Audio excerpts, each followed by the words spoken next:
산상보훈 마태복음 5장 28절 여자를 보고 음욕을 품는 자마다 마음에 이미 간음하였느니라. 유대인들은 자신들의 도덕성을 자랑하고 이방인의 관능적인 행위를 가증하게 여겼다. 로마 제국의 통치로 팔레스틴에 들어오게 된 로마 장교들의 존재는 사람들에게 계속해서 실족게 하는 것이 되었다. 왜냐하면 그 이방인들과 함께 이교의 습관과 음란과 방탕의 홍수가 밀려왔기 때문이었다. 가버나움에서 로마군의 장교들은 정부와 함께 유원지에 나타나 산보하였으며 그들의 유람선들이 잔잔한 무리를 미끄러져 갈 때 자주 환락의 소리가 호수의 정막을 깨뜨렸다. 사람들은 예수님에게서 이런 부류의 사람들을 엄중히 책망하는 말씀을 듣기를 기대하였다. 그런데 오히려 그들 자신의 마음에 있는 악을 폭로하시는 말씀을 들었으니 그 놀람이 어떠했겠는가. 예수께서는 아무리 은밀한 중이라도 즐겨 악한 생각을 품을 때는 죄가 아직도 마음을 지배하고 있다는 것을 보여주는 것이라고 말씀하셨다. 그런 사람의 심령은 여전히 심한 증오와 죄악의 속박 가운데 놓여 있다. 불순한 장면을 상상함으로 쾌감을 느끼는 사람, 악한 생각을 품고 호색적인 표정을 짓는 사람은 드러난 죄 속에서 그것으로 인한 수치와 마음을 찢는 슬픔의 고통을 느끼며 그가 영혼 골방에 감춰둔 악의 참 특성을 보게 될 것이다. 사람이 유혹에 빠져 가증한 죄를 짓게 되는 때는 반드시 그런 것은 아니지만 악을 새로 지어내는 것이 아니라 마음에 숨겨놓았거나 잠재해 있는 것을 나타내거나 명백히 하는 것에 불과하다. 생명의 근원이 마음에서 시작되기 때문에 대저 그 마음의 생각이 어떠하면 그 위인도 그러하다.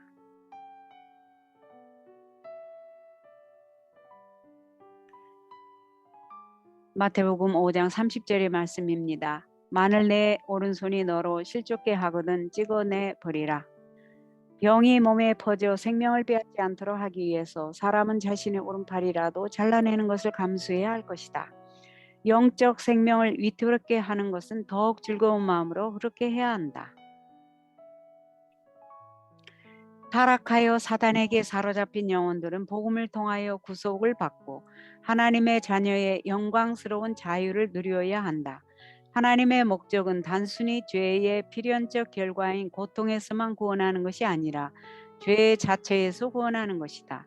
타락하여 훼손된 영혼은 순결해지고 변화되어 주 우리 하나님의 은총을 옷 입고 그 아들의 형상을 본받아야 한다.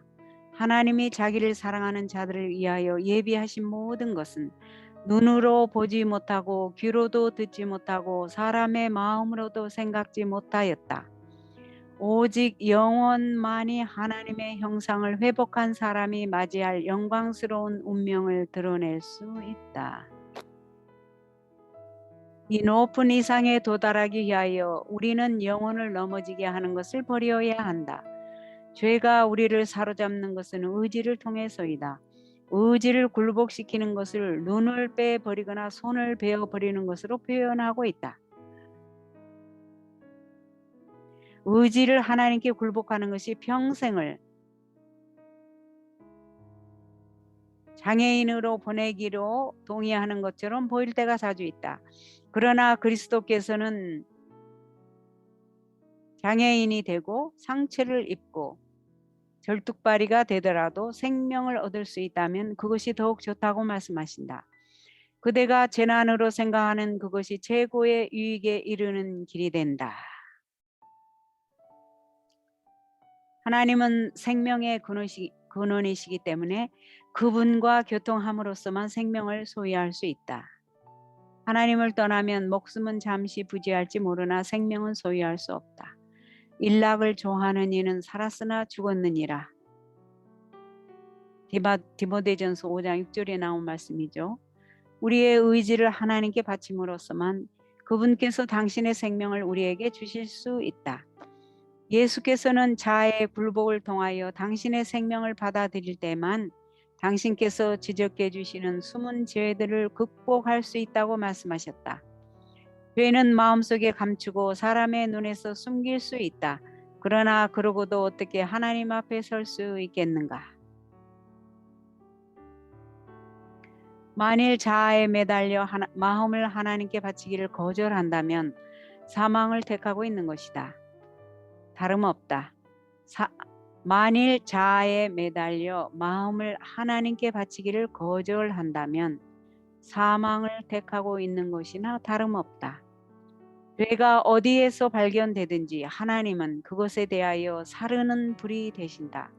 그러므로 죄를 택하고 죄에서 분리되기를 거절하면 그대는 죄를 사르시는 하나님의 임재에 의해 함께 불살라질 수밖에 없다.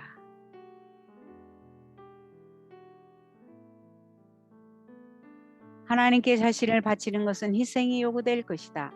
그러나 그것은 더 고상한 것을 위하여 저속한 것을, 신령한 것을 위하여 세속적인 것을, 영원한 것을 위하여 사라져 없어질 것을 버리는 희생이다. 하나님께서는 우리의 의지를 파괴하려고 하지 않으신다. 그것은 우리가 의지의 활용을 통해서만 그분께서 원하시는 바를 이룰 수 있기 때문이다. 우리의 의지를 순결하고 깨끗하게 된 상태로 다시 돌려받기 위하여 우리는 그것을 하나님께 바쳐야 하며 또 그분께서 우리를 통하여 당신의 사랑과 능력을 아낌없이 쏟아 부으실 수 있도록 그분께서 원하시는 방법으로 그것을 그분과 연결시켜 놓아야 한다. 강팍하고 고집센 자들에게는 이 같은 굴복이 참으로 쓰라리고 고통스러울지 모르나 너희에게는 유익하니라. 야곱은 절름발이가 되어 언약의 천사의 품에 속절없이 안기게 되었을 때 비로소 정복해 하는 믿음의 승리를 알았으며 하나님의 왕자의 칭호를 얻었다. 에서의 무장한 군대가 그의 앞에서 조용해지고 왕의 혈통으로 난 교만한 후계자인 바로가 그의 축복을 받기 위해 허리를 굽힐 때인 그가 그 환도뼈로 인하여 절대였다. 우리의 구원의 주께서 고난으로 말미암아 온전케 되신 것처럼 믿음의 자녀들도 연약함 가운데서 강하게 되기도 하며 전쟁에 용맹되어 이방 사람들의 진을 물리치기도 하였다. 마찬가지로 저는 자도 그 재물을 취할 것이며 마찬가지로 저는 자도 그 재물을 취할 것이며 약한 자가 그날에는 다윗 같겠고 다윗의 족속은 여호와의 사자 같을 것이다.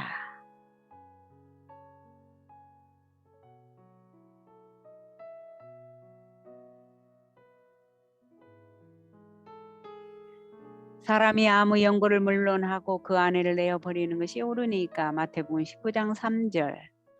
유대인들은 지극히 사소한 허물을 가지고도 아내를 버릴 수 있었으며 버려진 아내는 그때부터 재혼의 자유를 허용받았다. 이러한 풍습은 큰 불행과 죄를 초래하였다. 예수께서는 산상설교에서 결혼 서약을 충실히 이행하지 않을 때를 제외하고는 혼인 관계가 깨어질 수 없다고 분명히 선언하셨다.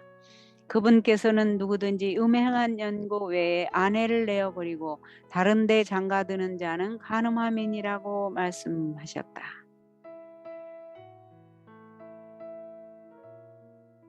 그 후에 바리새인들이 이혼의 합법성에 관하여 질문하자 예수께서는 청중들에게 창조시에 제정된 결혼 제도를 상기시키셨다. 그분께서는 모세가 너희 마음의 완악함을 인하여 아내 내어버림을 허락하였거니와 본래는 그렇지 아니하니라. 마태복음 19장 8절의 말씀이죠. 그분은 그들에게 하나님께서 만물을 보시고 심히 좋다고 선언하신 에덴의 복된 날들에 대하여 언급하셨다. 결혼과 안식일은 그때에 시작되었고 이 두 제도는 하나님의 영광과 인류의 유익을 위한 것이었다.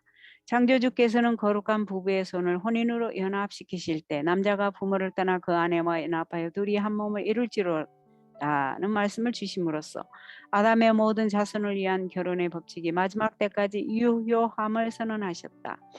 영원하신 아버지께서 친히 좋다고 선포하신 것은 인류를 위한 최상의 축복과 향상의 법칙이었다. 인류에게 지키도록 위탁된 하나님의 좋은 선물들 중 다른 것과 마찬가지로 결혼 제도도 죄로 말미암아 왜곡되었다.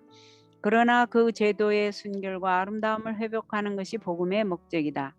신구약을 막론하고 결혼 관계는 그분 그리스도와 그분의 백성 곧 그분께서 갈바리의 희생으로 구속한 자들 사이에 존재하는 우호적이고 거룩한 연합을 나타내기 위하여 사용되고 있다.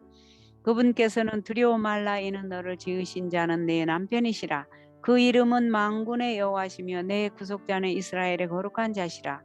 배역한 자식들아 돌아오라 나는 너의 남편임이니라고 말씀하신다. 아가서에서 우리는 나의 사랑하는 자는 내게 속하였고 나는 그에게 속하였구나 라고 말하는 신부의 음성을 듣는다. 그리고 신부에 있어서 만 사람에 뛰어난 그분께서는 나의 사랑 너는 순전히 어여뻐서 아무 흠이 없구나 라고 당신의 택하신 자에게 말씀하신다. 그 후에 사도 바울은 에베소의 그리스도인들에게 편지하면서 마치 그리스도께서 교회의 머리와 신령한 몸의 구주가 되시는 것 같이 하나님께서 남편을 아내의 머리로 삼으심으로써 그를 아내의 보호자와 또 가족을 함께 묶는 가정의 띠가 되게 하셨다고 선언한다. 따라서 그는 이렇게 말한다. 교회가 그리스도에게 하듯 아내들도 범사에 그 남편에게 복종할지니라. 남편들아 아내 사랑하기를 그리스도께서 교회를 사랑하시고 위하여 자신을 주심같이 하라. 이는 곧 물로 씻어 말씀으로 깨끗하게 하사 거룩하게 하시고 자기 앞에 영광스러운 교회로 세우사 티나 주름 잡힌 것이나 이런 것들이 없이 거룩하고 흠이 없게 하려 하심이니라. 이와 같이 남편들도 자기 아내 사랑하기를 제 몸같이 할지니라. 에베소서 5장 24절에서 28절 말씀입니다. 그리스도의 은혜 오직 이것만이 이 제도를 하나님께서 의도하신 대로 인류의 축복과 향상을 위한 제도가 되게 할 수 있다. 그리하여 이 세상의 가정들은 연합과 화평과 사랑을 통해 하늘의 가정을 대표할 수 있다.